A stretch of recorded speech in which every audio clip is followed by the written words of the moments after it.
آج کل کی ویڈیو ہے، 3 غیر مسلم لڑکوں نے مل کر کے کالج سے بچی کو بلایا اور اس کو مار کر کے اسکارپیو میں لے گیا، 3 دن ریپ کیا اور ریپ کرنے کے بعد اس کے جسم کو سریعام لے کر کے پھینک دیا۔ آئے دن یہ خبریں آ رہی ہیں۔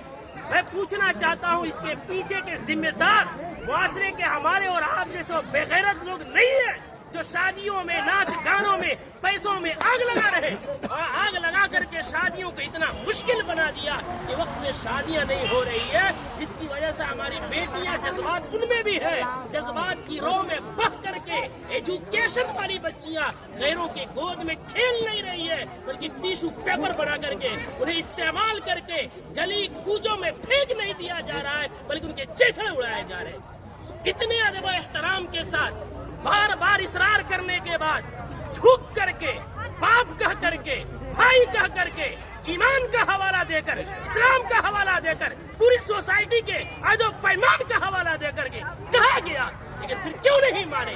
جرأت کی بات ہے، ہمت کی بات ہے۔ آخر وہ ہمت آئی کہاں سے کہ پورا معاشرہ بائیکاٹ کر رہا ہے، آپ ناچ لا رہے ہیں، چوک پہ نچا رہے ہیں، پورا بستی اس گناہ سے بچنا چاہتا ہے۔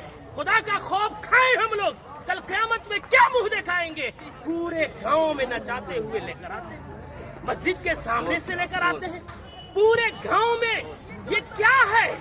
اس کو ضد نہیں کہتے ہیں تو اور کیا کہتے ہیں؟ اس کو ہٹ دھرمی نہیں کہتے ہیں تو کیا کہتے ہیں؟ کون ہے وہ مولوی، کون ہے وہ عالم دین جس نے قرآن اور حدیث پڑھا ہے اور اتنی سختی سے منع کرنے کے بعد اس مجلس میں اس شادی میں ناچ گانا ہو اور وہ نکاح پڑھائے، اس کا قرآن اور حدیث اجازت دیتا ہے؟ میں تو احترام کرتا ہوں کہ انہوں نے پہلے ہی جو ہم سے محبت اور شفقت کے ساتھ اقرار کیا ہے۔ کون ہے ایسا جو جس مجلس میں ناچ ہو رہا ہو، جس اسٹیج میں ویشیوں کا دھندا چل رہا ہو، جس اسٹیج میں کھڑا ہو کر کے بہنوں کے پاؤں میں گھنگرو باندھا جا رہا ہو، ان کے سروں سے دوپٹے کھینچے جا رہے ہو، جس نکاح جو عبادت ہے اس عبادت کے اندر معاشرے کے لنگے اور لفنگے اور لونڈے عورتوں کے پیچھے تالیاں بجا رہے ہو، وہ نکاح میں کس مولوی کا علم اجازت دے گا نکاح پڑھانے کا؟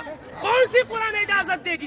کون سی حدیث اجازت دے گی؟ یہاں سب کلمہ پڑھنے والے ہیں، ہم مریں گے رب کے سامنے حاضر ہوں گے۔